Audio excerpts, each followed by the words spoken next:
So one of the goals of the WORKPRIS project is to share experiences, knowledges, good practices, and I think this is a good opportunity for me now to introduce our keynote speaker. Mr. Stanislav Solodov is from Ministry of Justice and Digital Affairs of Estonia, and he will be talking about supporting young offenders in their reintegration and reducing reoffending. This is the Estonian example of partnership between the state and a non-profit, so TSO organizations. So, Mr. Solodov, the floor is yours. Thank you very much. I hope you hear me as well. I'm now going in a few seconds to share my screen with you. Just a few words about myself. I previously worked in prison for 6 years before joining the Ministry of Justice and Digital Affairs in 2015. And I have that kind of a joke of myself that I started to implement a re-entry project in the ministry. And I was kind of, if the project was called a re-entry project, I kind of re-entered a society as well. So coming from a prison service as a job position to a job position to a society at the ministry. So I will mention a little bit this project today as well. But now I will go to my presentation. Okay, just a few words for the context for you about Estonia. A few numbers. You see that in recent years we've been in decline regarding the criminal registered crimes and registered misdemeanors committed by minors, for instance, and by youngsters. But also we are in decline regarding our prison population and people on probation. Just for you to know where we are regarding our numbers. We are a relatively small country, 1.37 million, and in Estonia the minimum age of criminal responsibility is 14, and we have a definition in our law which is a young adult, who is a person who is between the ages of 18 up to 21. I know that some countries have something similar, but some other countries don't have such thing as a young adult in the law as a definition. So the question of why is important one. Why do we need to support people who are coming out of prison or people who are committed crimes but are waiting basically whether they get a prison sentence or they do not get prison sentence? And if you ask such a person who has broken the law, what are your thoughts, for instance? What are your thoughts about your future? What are you going to do? How do you see yourself in the future? Or, for instance, if a person is in prison and he is in the last so to say last weeks or maybe months of his prison sentence and is starting to coming out. When you just talk to such a prisoner about the future, what do you hear as an answer? Do they talk about their needs? Do they talk about what is going to happen after the prison sentence? Where are they going to have a job, or where are they going to live? Of course, it depends on how you ask, and more importantly, it depends on how you listen to a person. But in my experience working from prison and also implementing those projects is that not all, so to say, an average person will tell you a story, something related to, like in the picture here, that it's kind of driving a bicycle on Sunday morning to a happy and successful life. So it's like kind of, I have a plan. I have everything under control. But what they do not talk to you about is reality. it's the picture which is below here, and the question of why do we need to support is actually the picture below here is the answer, because they don't talk about such things. In prison, they don't like to talk to you about I don't know, they can talk about their dreams, but whether they are real dreams or they are dreams in their fantasy world. So this is something that is actually happening to people who are in the cycle of criminality, who are there maybe for years, being in prison for many times, not just once. And it doesn't even, there is no difference whether it's a young person or an older one. Maybe there are some differences, of course, regarding this picture below. But all in all, in Estonian experience, even if you are a younger one, then you have quite many those obstacles which are here on the picture. So a lot of things to do on the road out of criminal behavior. And you see also the volcano after the happiness and successful kind of a stage in your life, which is also actually an important thing there, because there can be a setbacks at whatever moments in your life, and it's really typical for drug abusers, for instance. If you feel yourself kind of, I've been out of drugs for a few years, and then something happens in your life, something negative, then the volcano starts to burst again, the fire. And we have to be aware of that, just to be aware of that. And because of those why questions and why do we need to support, we started a project in 2015 that now is ended. We have now an ongoing project which is more for young offenders up to the age of 29, and we provide mentoring and accommodation with support.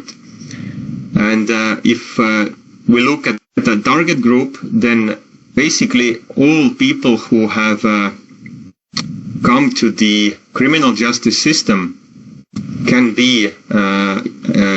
have a mentor support or accommodation with support services. Also, of course, including, for instance, for prison leavers on conditional release and also on electronic monitoring, people can be in our halfway houses. And how we do it in Estonia, we as a ministry conducted a public procurement to find the service providers. So open tenders for everyone, and we have really good partnerships with NGOs in Estonia regarding providing these services. The question of what is our goal regarding those interventions in the community, and if we look at the short-term or long-term goal, we have to talk about the sisters and persisters. Because we do not believe in Estonia here that if you've been walking in the wrong direction for years, it's impossible to make a return in months. It's something that is that we understand also at the ministry when we do and design those public procurement documents. It's not something that we tell NGOs.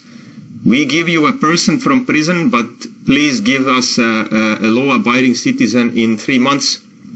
It's impossible. It doesn't work like that.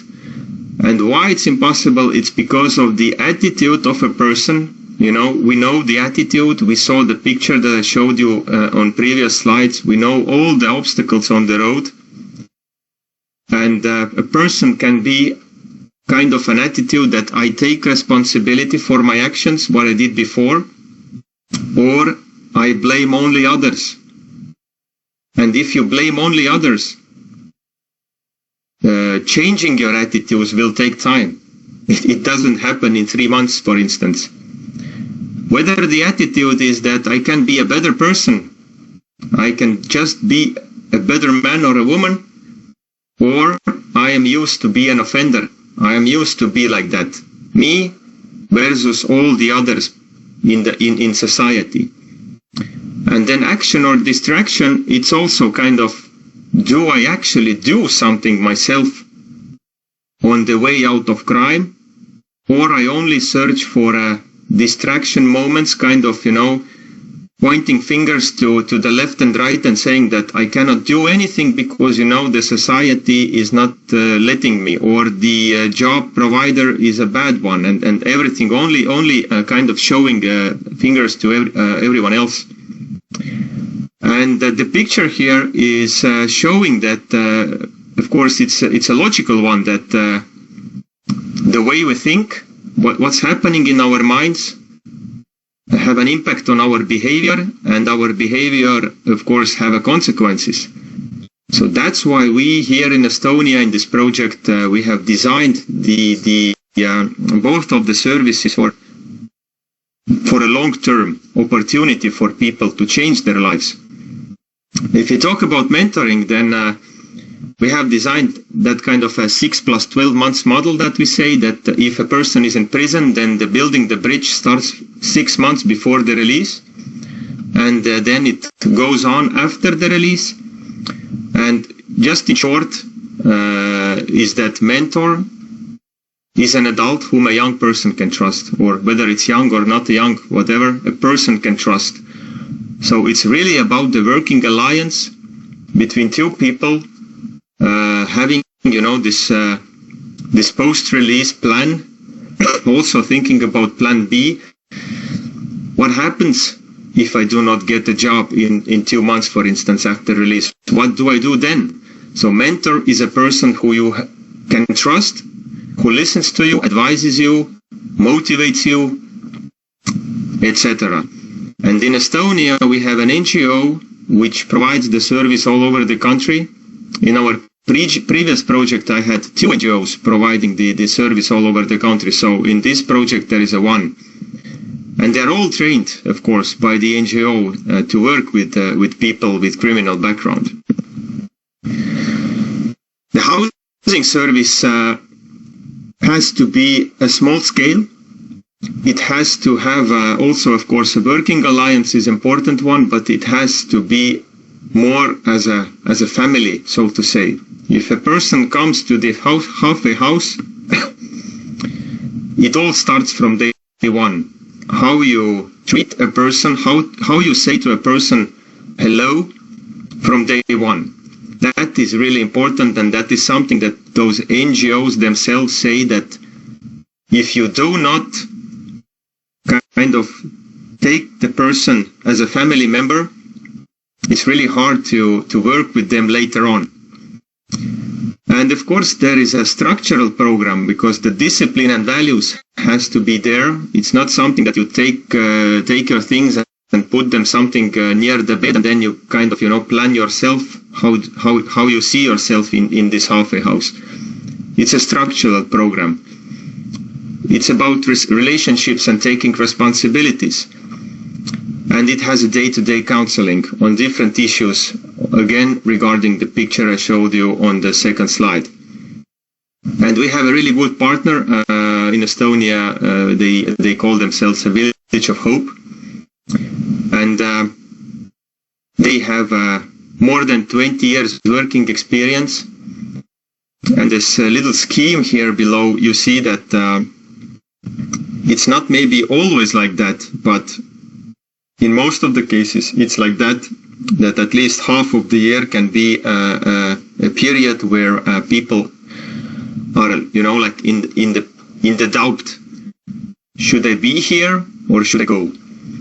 And then later on, after 6 months, they start to develop, and the more they are getting the support service, the more they are experiencing change in their values and attitudes, and then they see that it really helps.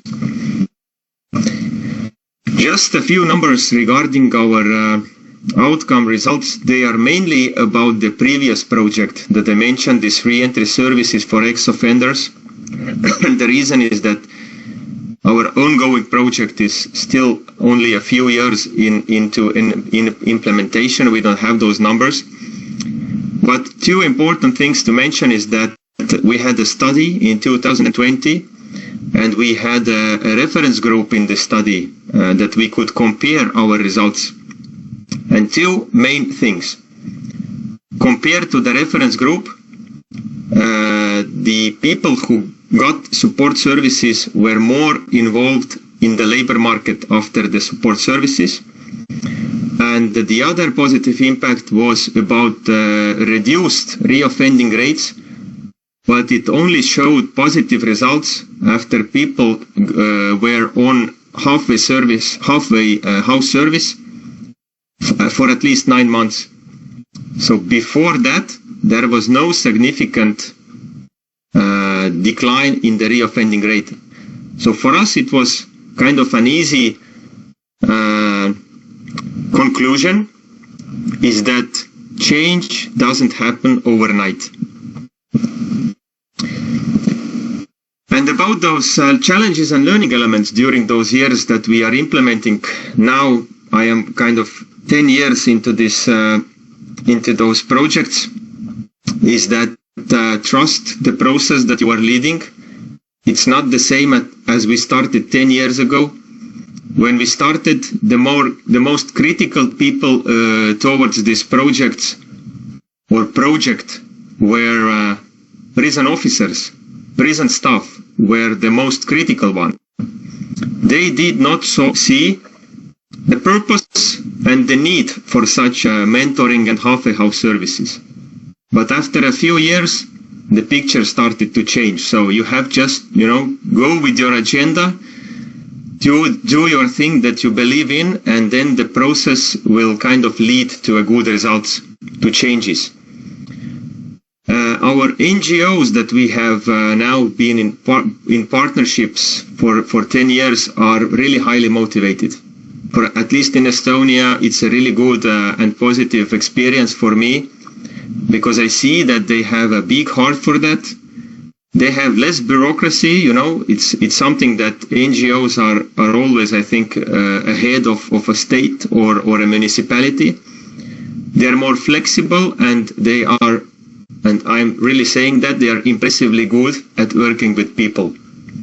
I think that they are much more better than people on a governmental or a municipal level.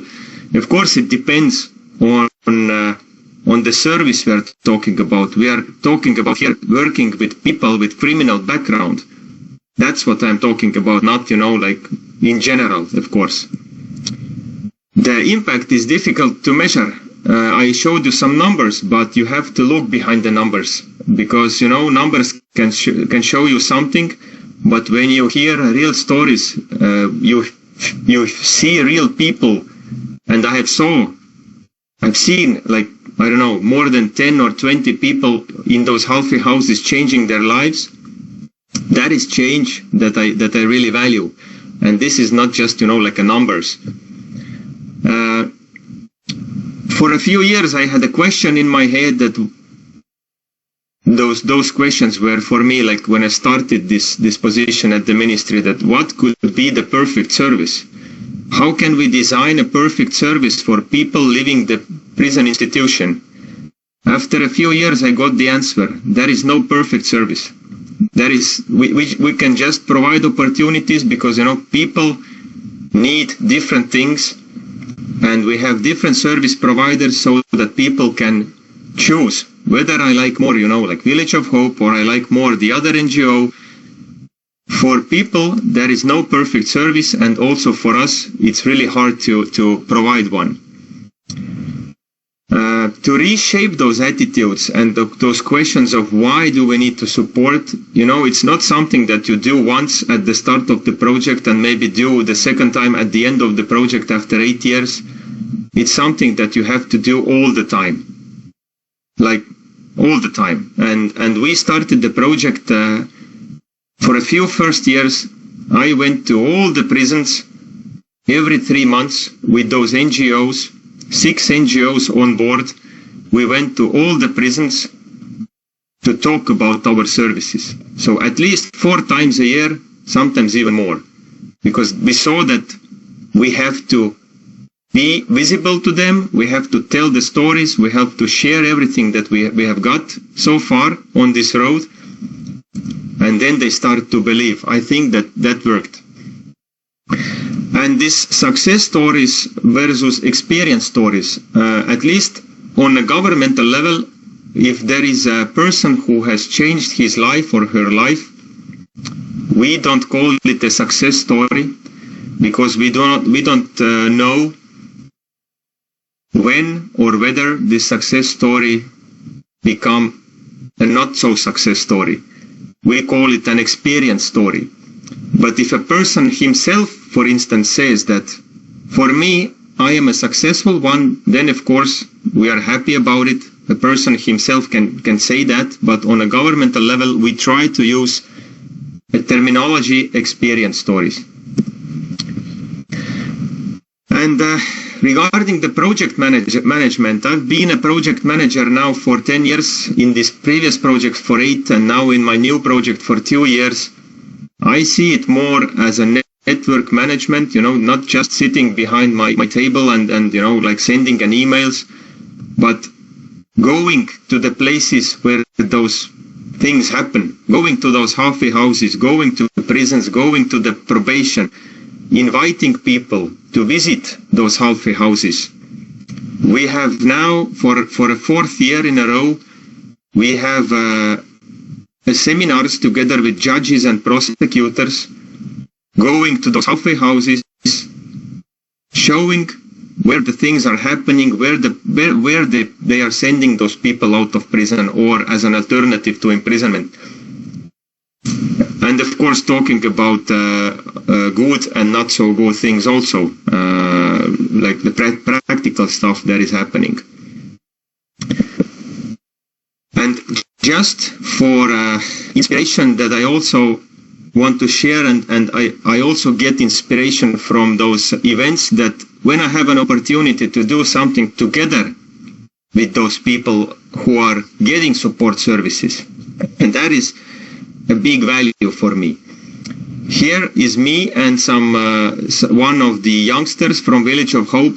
We were presenting together basically about the same topic as today, but he shared his own story. So we were sharing the stage.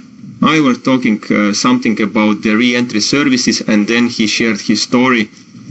And for me, it's a big value. And also it's a value for a specialist, usually, who hear those stories. And then doing something together also, kind of, on a free time. I was recently a goalkeeper in a football team together that we played at the tournament with those youngsters from Village of Hope.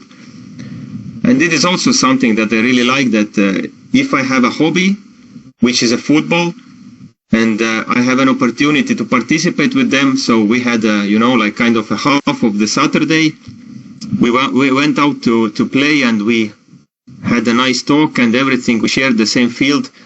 It's also value for me because I somehow then understand them better, how they think, what they do, and so on. Just a few pictures for ending my presentation from Village of Hope. This is Village of Hope in Estonia, and this is also a halfway house in some other region, and this is also a halfway house in the eastern side in Estonia. Thank you very much. I hope that I did not take too much time, and I will now stop the screen sharing, I think. Yeah.